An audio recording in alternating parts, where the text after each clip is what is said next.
everyone, welcome into an all-new episode of the American Mailbag alongside Andy Gresh. I'm Haley Outen.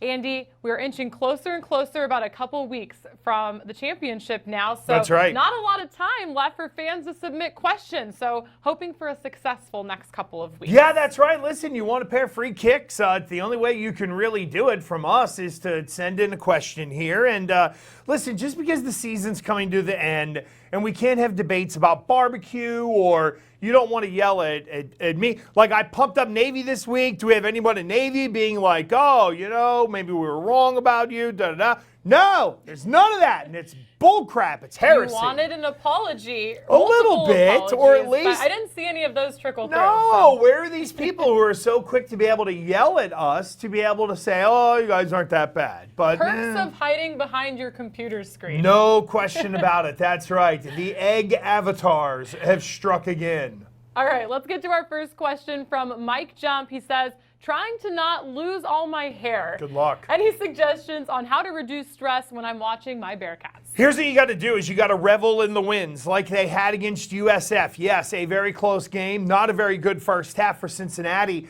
against South Florida. But then what have we seen from Cincinnati all year long? They got guts. They're never out of it. And I think maybe that's it. Like, don't stress so much in the first half, but as long as they're within striking distance, like they were only down 10-0 to USF at the half, then it's the whole, okay, I'm not going to stress here. This is a good gutty team. They find ways to come back. That way you don't have those clumps of hair falling out. Could be a stressful next couple of weeks, though, for the Bearcats, as they have two pretty tough games to close out the regular season. And in theory, if they do what people think they can do, it's really going to be 3 games to close out the season, because I am sure that the Hairless Wonder is wanting them to reach the American Championship game. If you do lose all of your hair, you could just invest in a great Cincinnati hat, right? Oh, there you go.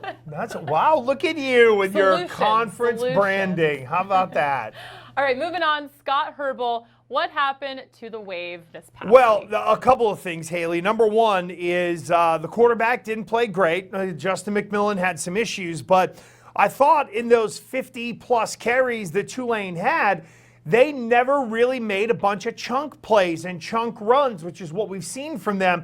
You got to give Temple a lot of credit. While it looks like they gave up a lot of rushing yards, it wasn't in terms of yards per carry. And to me, if you don't let Tulane make those big plays in the running game, you can kind of hem them in a little bit. It's almost like what we're seeing in the National Football League now, where it used to be, boy, you got to hold a team under 100 yards rushing.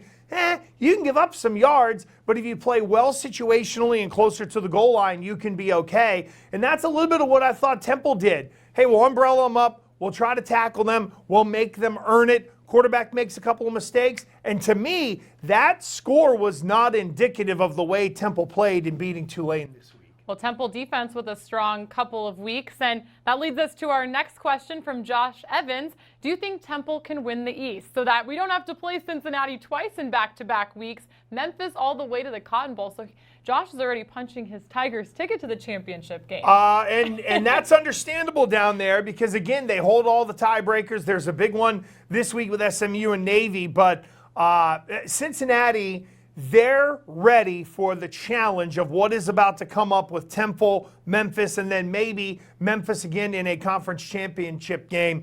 But in terms of Temple getting there, look, beat Cincinnati and then see what happens. I mean, it really comes down to win that game, then you could start to maybe think about it. Right now, to me, it's a little bit putting the cart before the horse. Temple's gritty, gutty. They have turned it around defensively a little bit, but we know Cincinnati, they just find ways to win. Cincinnati, if they win this week, they actually clinch that East Division. So not the right to host, but the right to play in the game. That's right. And it would create an interesting situation because with Cincinnati, you'd love to host that game. There's no question. But what is the balance of who cares where we play? We want to win the American Championship. If someone needs to rest in that regular season finale against Memphis, how does Luke Fickell and crew handle that out there? Could be an interesting set of circumstances for the Natty next week. From Matt Davidson, when will Temple get the respect that I think they deserve and have earned? After back-to-back weeks, the defense has been top-notch, especially Quincy Roche. Yeah, Roche's been great. He played great against Tulane, I thought, Haley, and he's one of those guys for the Conference Player of the Year. I mean, he's been fantastic. But let's remember, Temple also faced a couple of high-powered offenses and gave up gigantic numbers. So for them, they've got to continue to play complementary football. Quarterbacks have got to play well. They got to limit the turnovers. And for Temple, look, if it's going to end up, if you look at Temple and Memphis, right? Teams that make plays on special teams, you need some of those in these games against better opponents. From Terry Webster, how many total points do you think will be scored in the SMU Navy game this Saturday? I'm going to go with 70 right now. Yeah, and that's a pretty big number. Look, I was way wrong about Navy, and listening to Navy after that Notre Dame game where they had really just got run over in the first half, there was a lot of, wow, we all didn't really see that coming. That said, for Navy, they need to turn the page. That Notre Dame game's in the past. They now have a chance to be in the mix for a conference championship, and if they're licking their wounds from what happened at Notre Dame, they're going to have no shot against SMU.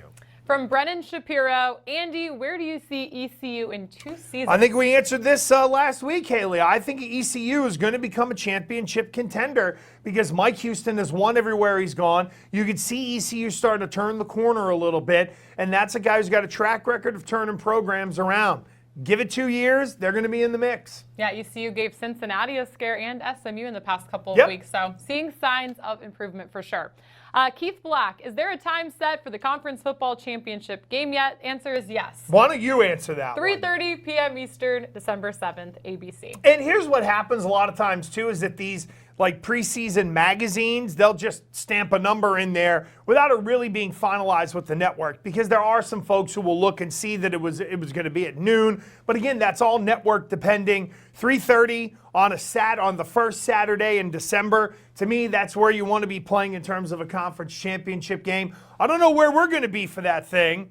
I have my lean, I have my guess. We've researched a lot of flights to different locales, but it's going to be live, local, and late breaking in terms of who's hosting this thing. If we want to get super technical with time, and if we're in the central time zone, that would be at 2:30 p.m. Eastern. Yeah, that's right. It's important to do that math because that does get some people. Sure, especially when you're booking flights to get home. Exactly. All right, from Jackson Thor Mars. What a great name, by the way. And by the way, Mars, a very underrated candy bar.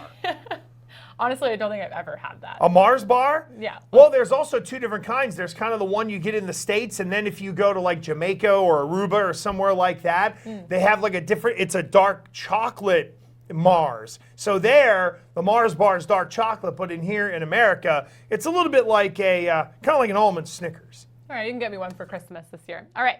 Is it possible that UCF versus Memphis could happen again for the 3rd time? If Cincinnati loses to Temple, are they still the division champs? Go Tigers, go. A lot of questions here. Well, I do believe that with that other conference loss for UCF, it kind of, throws a monkey wrench into that in terms of winning tiebreakers. That's why if Cincinnati just holds serve against Temple, it almost doesn't matter what happens against Memphis. They'll be in that conference title game. So, unfortunately for UCF, they had a couple of losses along the way that just sort of hurt them in terms of the conference championship. But again, it's the whole, let's not lose sight of the fact that what are they going to be, a 2 or 3 loss team this year? That's still an amazing run for UCF. And Cincinnati does have to lose their final 2 games of the season for anybody else in the East to have that chance to play in the championship game. However, should Cincinnati lose twice, it could get very tricky. We could be looking at like a 3-way tie scenario where it's coming down to CFP rankings and all sorts of things. So Cincinnati losing twice would make it very complicated for the East Division. So sure, give all of us an ice cream headache. Needs a little help, but certainly not over yet. No, absolutely not. Look, just go keep winning. Give them some hope. That's all you got to do. Go keep winning. All UCF can do is hope that other people help them along the way. Yeah, the most simple situation for all this playoff stuff is Cincinnati, Memphis. Should both of those teams win out, they will play. We just don't know exactly where. So. That's right. Yeah. All right. Time for the Adidas giveaway, Andy. That's Show right. them off. Show them there off. you go. Still These kicks are still good. Nice and white. There we go. You know what, though, that did just remind me. We did get a question on Twitter this week. It didn't make it into the show, but it was a great question, so we have to include it anyways. Somebody wanted to know, what is the first thing you're going to do when this show is over this season in your new shoes when you don't have to worry about keeping them clean anymore? Honestly, that's a great question. Honestly, they're going to become my normal everyday shoes. They were free. I'm going to see how many years I can get out of this thing and wear them out. So not like an activity that you have planned in them? Like, no. Running? No, God, no. I've lost weight without having to exercise. Running a 5K? No. January? Running away from a 5K is probably something that I would do. But no way, these things are so they're light and they're comfortable. No, I can't wait to be able to wear them all the time. You even, I saw in the hallway last week, the commissioner gave you a compliment on these shoes as well. That's right. He was loving them. Yeah, So, he was. You would think he would have mounds of them in his office already. But, if Adidas wants to send us more, we're not going to say no. All right, pick this week's winner. All Who right. are you working with? I am going to go with Josh Evans, who sent in the question about, do you think Temple can win the East? Josh has been a consistent contributor here in terms of what we do in the American Digital Network. So congratulations to Joshua Evans. You have won the shoes this week. And look, even though next week it's going to be towards the end of the regular season, make sure you're still firing away those questions. And now Haley, we're getting down to not only the end of the regular season, but some of those games that will help decide some of the conference superlatives for the end of the year. Yeah, Josh Evans, you're going with loyalty this week. Yeah, of course. Which is nice. Yeah. But no, truthfully, next week's show is the last week of the regular season. It's Yeah. Thanksgiving week. So that's kind of our last chance before the football championship game. And where's our guy Meek Mill this week? What are you doing, Nick? Oh no.